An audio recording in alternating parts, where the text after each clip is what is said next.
Subscribe now and press the bell icon. Never miss an update. Ravan के पास क्या नहीं था साहब, सोने की नगरी में रहता था। 1,00,000 पुत्र, 1,25,00,000 नाती, इतना दिव्य वंश। नवग्रह तो उसकी सेवा में लगे रहते थे। भगवान भोलेनाथ की पूजा करनी हो तो पिंडी पूजा नहीं करता था, भोलेनाथ का आह्वान करता। भोलेनाथ साक्षात प्रकट होकर पूजा करवाते थे।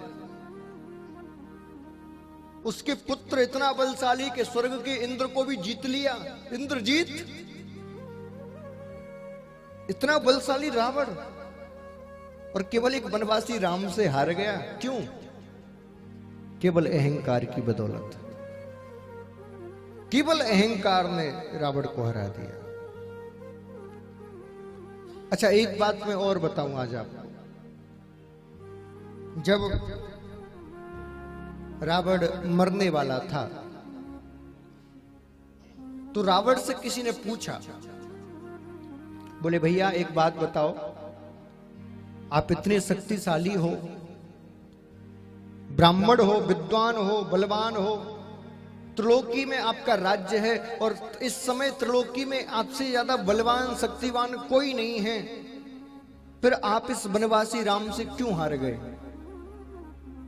आप तो हर प्रकार से राम से बड़े हो। सत्य बात है, राम जी से हर प्रकार से रावण बड़ा था। जाति में बड़ा, राम जी क्षत्रिय थे, वो ब्राह्मण।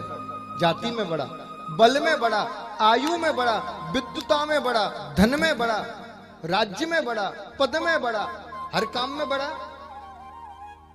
फिर आप राम से हार क्यों गए? आपके पास ऐसा क्या नहीं था जो आपको राम ने हरा दिया? आज रावण ने बहुत अच्छी बात कही। रावण आंखों में आंसू भरता हुआ बोले मेरी हार का केवल एक ही कारण है। क्या? तो कहा, राम का भाई राम के साथ था और मेरा भाई राम के साथ था, इसलिए मैं हार गया। मेरा भाई मेरे साथ नहीं था और राम का भाई राम के साथ था, इसीलिए मैं हार गया, और मेरी हार का कोई कारण नहीं। यदि मेरा भाई विभीषण मेरे साथ होता तो ऐसे एक नहीं 1000 राम आ जाते तो भी मुझे हरा नहीं पाते। मुझे हराने का केवल एक ही कारण है कि मेरा भाई मेरे साथ नहीं है। बंधुओं में देखता हूं आजकल घरों में छोटी मोटी संपत्ति के पीछे, 2-4 गज जमीन के टुकड़े के पीछे, थोड़े से सोना चांदी के पीछे भाई भाई में बंटवारा हो जाता है। एक दूसरे की शकल देखना पसंद नहीं करते।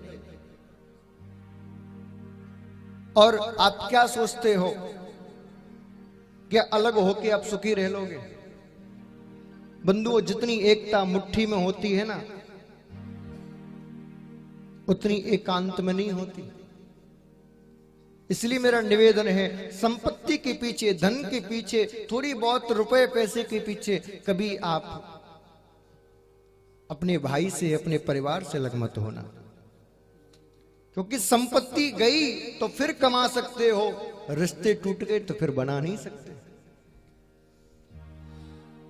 जोड़े से फिर ना जुड़े तो गांठ पड़ जाए। एक बार रिश्ता टूट गया तो जुड़ नहीं सकता, और एक जोड़ने का प्रयास भी करो तो गांठ तो बनी रहती है। मौका आने पर कह ही देते तुमने मेरे साथ ऐसा किया। इसलिए धन चला जाए कोई बड़ी बात नहीं, संपत्ति चला जाए जाने दो, लेकिन कभी रिश्तों को मत जाने दो। Subscribe now and press the bell icon. Never miss an update.